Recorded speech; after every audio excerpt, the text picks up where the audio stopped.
सो दोस्तों, मैं आज सभी को बताना चाहता हूं, जो भी आप लोग क्रोएशिया का प्रोसेसिंग कर रहे हो, क्रोएशिया आना चाहते हो, उसके लिए प्रोसेसिंग, एग्जैक्ट प्रोसेसिंग क्या क्या है, आपको क्या क्या करना पड़ता है, तब जाके आपको वर्क परमिट मिलता है, आपको वीजा लगता है।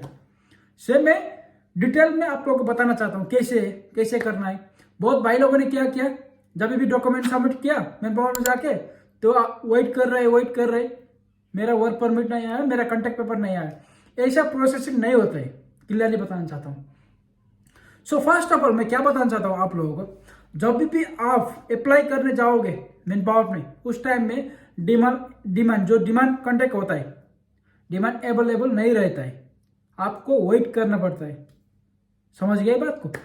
तो जब भी आप अप्लाई करने जाओगे, आपका पास 5 डॉक्यूमेंट अवेलेबल होने चाहिए। फर्स्ट ऑफ ऑल पासपोर्ट तो होना ही चाहिए। तो सेकंड थिंग, आपका स्कूल लेवल सर्टिफिकेट कोई सा भी हो, 10 पास 8 पास, कौन सा भी स्कूल लेवल सर्टिफिकेट चाहिए। थर्ड थिंग हो गया आपका सीबी जो भी होता है, जो हमारा इंडिया में चला था वैसे नहीं होता है, यूरोपास सीबी बोल के होता है। थर्ड थिंग हो गया। और फोर्थ क्या होना चाहिए आपको, एक्सपीरियंस सर्टिफिकेट, कौन सा काम में आ रहा है आप, उसका एक्सपीरियंस सर्टिफिकेट चाहिए। फोर्थ थिंग हो गया। और आप जब भी अप्लाई करते हो, कहीं से भी अप्लाई करते हो, तो मैं एक ही चीज रिकमेंड करना चाहूंगा, आप जहां से अप्लाई करते हो वो जेन्युइन मैन पावर होना चाहिए। कौन सा भी एजेंसी होता है, जैसे भी अभी यहाँ पे क्रोएशिया में एक एजेंसी, वहां से बात किया, आप अप्लाई करना शुरू कर दिया, ऐसा मत करो, आपका पैसा फंसने का बहुत चांसेस है। इसके लिए मैं क्या बताना चाहता हूँ, कोई भी जेन्युइन मैन पावर है वहां से आप अप्लाई कर सकते हो। ये बात समझ में हो गया। और आपको कॉन्टैक्ट पेपर कब आता है बोल के बहुत पहले का कमेंट था। सो आपका कॉन्टैक्ट पेपर जब आप इंटरव्यू दोगे, इंटरव्यू पास करोगे, इंटरव्यू फेस करोगे, उसका बाद आपका कॉन्टैक्ट पेपर आता है। और वो कॉन्टैक्ट पेपर आने का कितना दिन का बाद वर्क परमिट आता है बोल के वो भी क्लियर बताना चाहता हूँ। जब भी आप कॉन्टैक्ट पेपर साइन करके, खुद साइन करके भेज सकते हो, भेजोगे तो आपको यहाँ पे जो क्रोएशिया का कौन सा कंपनी है, वो कंपनी जाके कौन सा एरिया में है, वो एरिया में जाके पुलिस स्टेशन को वो डॉक्यूमेंट, आपका सब डॉक्यूमेंट होता है, आपका पीसीसी होता है, आपका एक्सपीरियंस सर्टिफिकेट होता है, और आपका कॉन्टैक्ट पेपर जो ऑफर लेटर होता है, कॉन्टैक्ट पेपर बोलते हैं, वो ऑफर लेटर साइन किया वाला पुलिस स्टेशन में जाके आपको वर्क परमिट ले इशू करते हैं। उसका टाइमिंग क्या है, वो डिपेंड ऑन द सिटी होता है। जैसे कि वो छोटा सिटी होता है, जो छोटा सिटी होता है उसमें से जल्दी वर्क परमिट निकल जाता है। जल्दी बोला तो 45 डेज से लेके 60 डेज तक निकल जाएगा, 2 महीने में निकल जाएगा इजीली बोला तो। और जो भी सिटी में होता है, जागरेब सिटी होता है, जादर सिटी होता है, उस सिटी जो भी मेन एक्चुअल बड़ा सिटी होता है, जैसे कि हमारा दिल्ली में, इंडिया का राजधानी दिल्ली में, जैसे यहाँ पे क्रोएशिया का राजधानी जागरेब है। सो वहाँ पे बहुत टाइमिंग लेता है, मैक्सिमम बोला तो 3 मंथ से लेके 5 मंथ तक भी लेता है, क्योंकि जागरेब सिटी में पॉपुलेशन ज़्यादा है, काम करने के लिए आदमी ज़्यादा आता है वहाँ पे।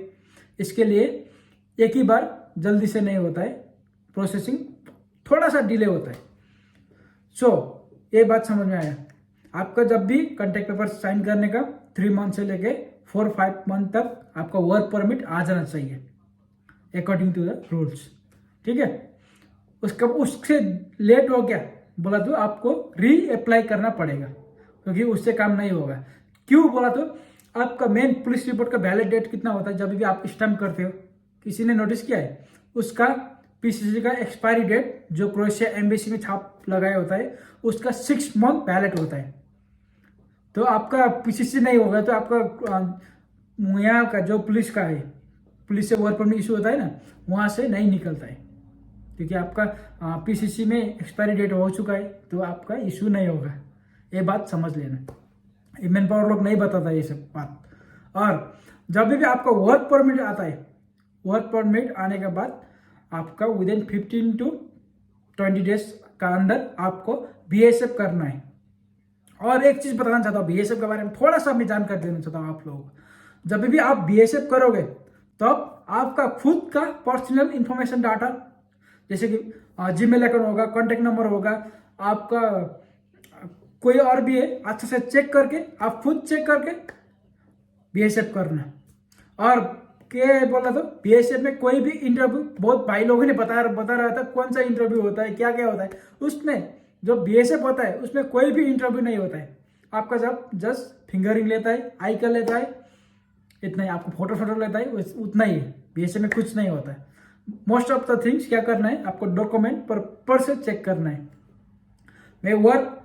मेन थिंग आपका वर्क परमिट, बहुत सारे भाई लोगों का फेक निकल रहा है। Work permit, basically work permit 100% आप लोग चेक करना। मैं पहले वीडियो, इससे पहले वीडियो में बताया है हिंदी में क्या क्या होता है, बल्कि मैं ऑलरेडी बता चुका हूँ, उसमें आप अच्छे से देख सकते हो।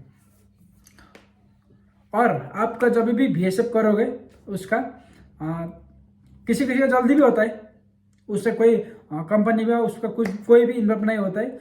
जो क्रोएशिया का एम्बेसी जो न्यू दिल्ली में है वही इन्वॉल्व होता है, वही लोग करता है। आपका सारा डॉक्यूमेंट वही चेक करता है, वहीं से स्टाम्प लगा के आता है आपका जो वीसा आता है।